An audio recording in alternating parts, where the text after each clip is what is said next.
Hello students and welcome to Module 13, Mini Lecture 1 of Exploring the Bible. We are approaching the end of this course. And this module I've named after a line from the book of our textbook, Christianity Surprised by C. Kevin Rowe. There's a line that he uses God and not God to encompass everything that is. So we will be delving into that this module.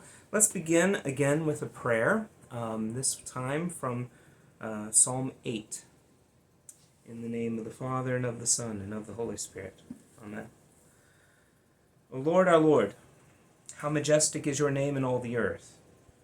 You whose glory above the heavens is chanted by the mouth of babies and infants. You have founded a bulwark because of your foes, to still the enemy and the avenger. When I look at your heavens, the work of your fingers, the moon and the stars which you have established, what is man that you are mindful of him, and the Son of Man that you care for him? Yet you have made him little less than the angels, and you have crowned him with glory and honor. You have given him dominion over the work of your hands. You have put all things under his feet, all sheep and oxen, and also the beasts of the field, the birds of the air, and the fish of the sea, whatever passes along the paths of the sea. O Lord, our Lord, how majestic is your name in all the earth. Amen. In the name of the Father, and of the Son, and of the Holy Spirit. Amen. God and not God. With that phrase, C. Kevin Rowe establishes basically two categories of being. You have God, who is in fact being itself. That's actually, if you remember, in the story of Moses, when he encounters God in the burning bush. You can read about this in Exodus chapter 3 and 4.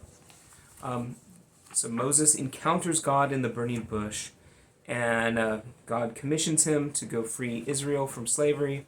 And Moses says to God, "Who am I supposed to tell them has sent me? What is your name?" And God gives Moses a very strange name. Most English translations of the Bible translate this as, "I am that I am." In Hebrew, Ayeh Asher Eyeh. Literally, I will be what I will be. And it's sort of a play on words, because you may be aware that God's name in Hebrew is Yahweh, or something like that. We're not exactly sure how to pronounce it. And Eyeh, the be verb, sounds a lot like his name. And so many theologians have pondered this since we had that scripture, actually. I mean, the Jewish people have meditated on this. Christians have meditated on this. What does it mean when God says his name is I am?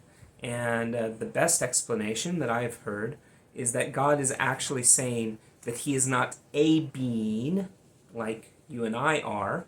You and I are human beings, but God is being itself. He is the ground of all existence.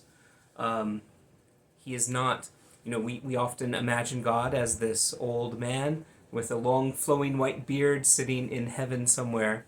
But God is not that kind of a God. That's sometimes it might help to picture him that way. But actually, God is being itself. So wherever you see something that exists, God is the being that holds it into existence. And I think that's a very helpful way of thinking about God.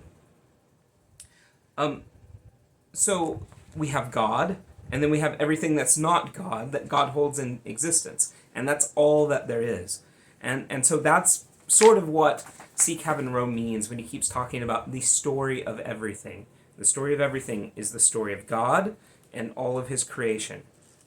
God and not God. This is what some people would call a meta-narrative. At the end of this book, C. Kevin Rowe does a little bit of, I would call it popular philosophy. And he engages with some very potent philosophical ideas that are at work in our culture today, and he challenges them. And the first of these, the most important of these, is postmodernism. And postmodernism views everything as, every statement really, as an attempt to gain power.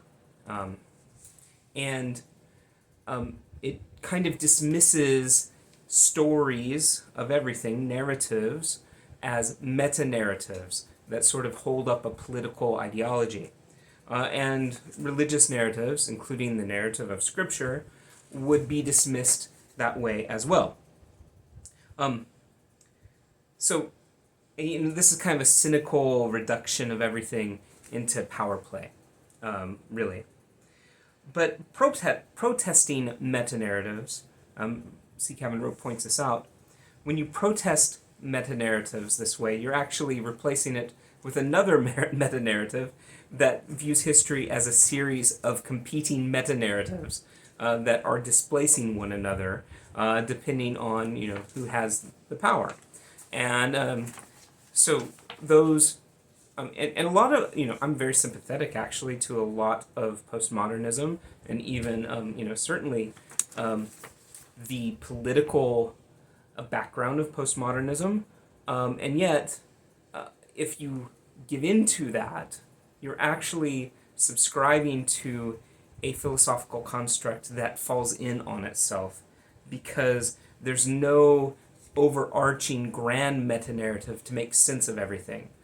Everything is reduced to just another attempt to gain power, including, basically what makes something good or bad is what you choose.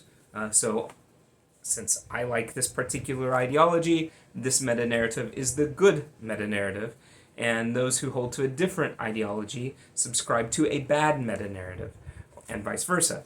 And there's not really any moral framework to make sense of all of this. So we all have to subscribe to a meta-narrative of some sort. I agree with postmodernism on that point. And since we have to choose one, we better choose the right one. And we're going to talk a little bit about that in this module.